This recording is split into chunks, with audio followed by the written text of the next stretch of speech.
నమస్కారం. ఈరోజు మనం విజయానంద్ గురూజీగారు రాసిన దైవశక్తి అనే పుస్తకంలోని కొన్ని ముఖ్యమైన ఆలోచనల గురించి తెలుసుకుందాం.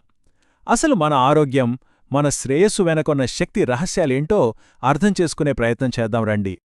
ఈ పుస్తకం ఒక చాలా సింపుల్ ప్రశ్నతో మొదలవుతుంది. ఆలోచించారా ఎప్పుడైనా, మనం రోజూ ఎందుకు పని చేస్తాం? సమాధానం చాలా సింపుల్ అనిపిస్తుంది కదా, డబ్బు కోసమే. అవును, నిజమే. కానీ అసలా డబ్బు మనకెందుకు కావాలి? డబ్బు ఎందుకంటే తినడానికి, అంటే ఆహారం కోసం. సరే, మరి మనకు ఆహారం ఎందుకు కావాలి? ఇక్కడి నుంచే మన అసలైన అవసరాల గురించి ఆలోచించడం మొదలవుతుంది. శక్తి కోసం. అవును, ఈ పుస్తకం చెప్పేది ఇదే.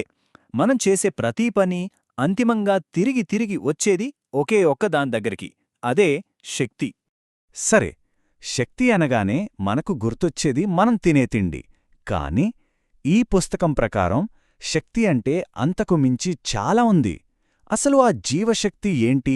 అది కేవలం ఆహారం నుంచే వస్తుందా? చూద్దాం. నిజానికి మన శరీరం ఒక అద్భుతమైన యంత్రం లాంటిది. ఇది సరిగ్గా పనిచేయాలంటే రకరకాల శక్తులు కావాలి.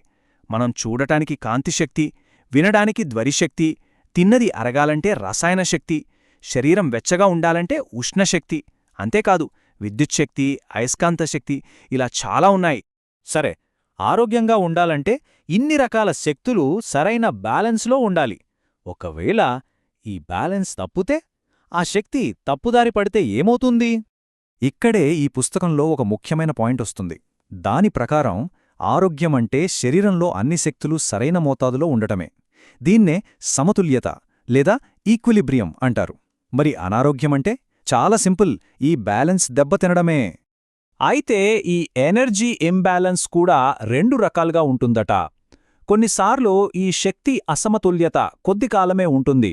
దాన్ని మనం స్వల్పకాలిక అనారోగ్యం అనొచ్చు. అదే గనక ఈ ఇంబ్యాలెన్స్ చాలా కాలంపాటు కొనసాగితే అది దీర్ఘకాలిక అనారోగ్యంగా మారుతుంది. సరే, ఈ బ్యాలెన్స్ తప్పితే అనారోగ్యం వస్తుంది అన్నాం. మరి దాన్ని మళ్లీ సరిచేయడం ఎలా? దీనికి సమాధానంగానే ఈ పుస్తకం మన లోపల ఉన్న ఒక అద్భుతమైన శక్తి గురించి పరిచయం చేస్తుంది.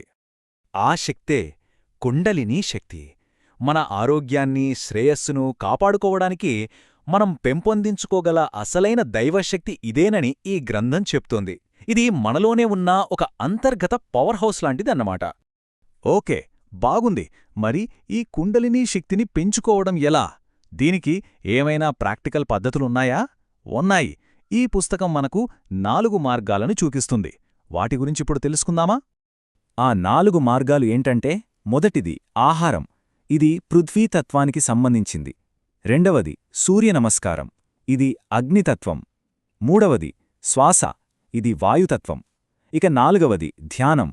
ఇది ఆకాశతత్వంతో ముడిపడి ఉంది. చూశారా, ప్రతీదీ పంచభూతాల్లోని ఒకదానితో కనెక్ట్ అయి ఉంది. మొదటిగా ఆహారం గురించి మాట్లాడుకుందాం. మనం తినే తిండిలో కూడా ఎనర్జీ ఉంటుందని ఈ పుస్తకం చెప్తోంది.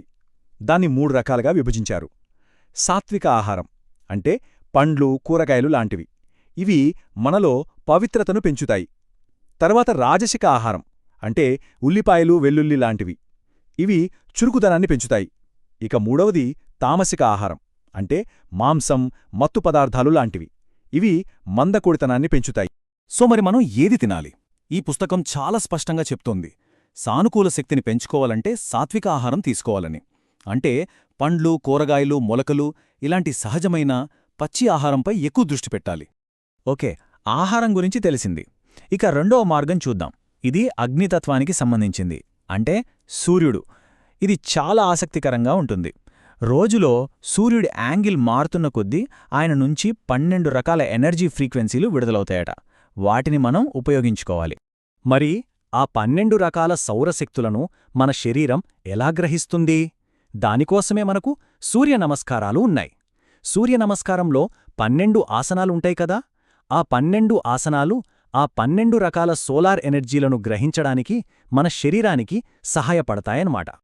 ఇక మూడవ మార్గం ప్రాణాయామం. ఇది వాయుతత్వానికి సంబంధించింది. అంటే మన శ్వాస.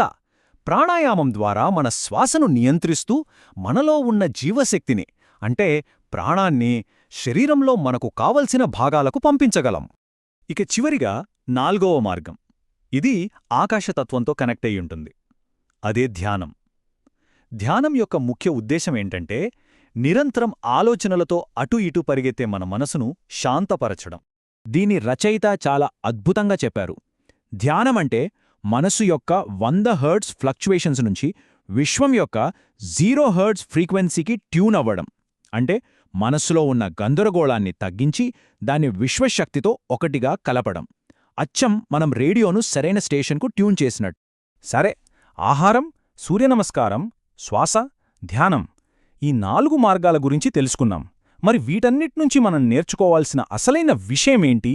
ఫైనల్ టేకవే ఏంటి? ఈ దైవశక్తి పుస్తకం మనకిచ్చే అతి ముఖ్యమైన సందేశం ఒక్కటే: ఆరోగ్యమనేది ఏదో దానంతట అదే వచ్చేది కాదు. మన లోపల ఉన్న శక్తిని మనం యాక్టివ్గా, తెలివిగా మేనేజ్ చేసుకుంటూ బ్యాలెన్స్ సాధించడమే అసలైన ఆరోగ్యం. చూశారుగా, ఈ పుస్తకంలోని కీలకమైన ఆలోచనలను మనం క్లుప్తంగా తెలుసుకున్నాం. ఇప్పుడొక చివరి ప్రశ్న: మన ఆరోగ్యం కూడా ఒక ఎనర్జీ ఫామ్ అయితే దాన్ని ఎలా ట్యూన్ చేసుకోవాలి అనేది మన చేతుల్లోనే ఉంది కదా?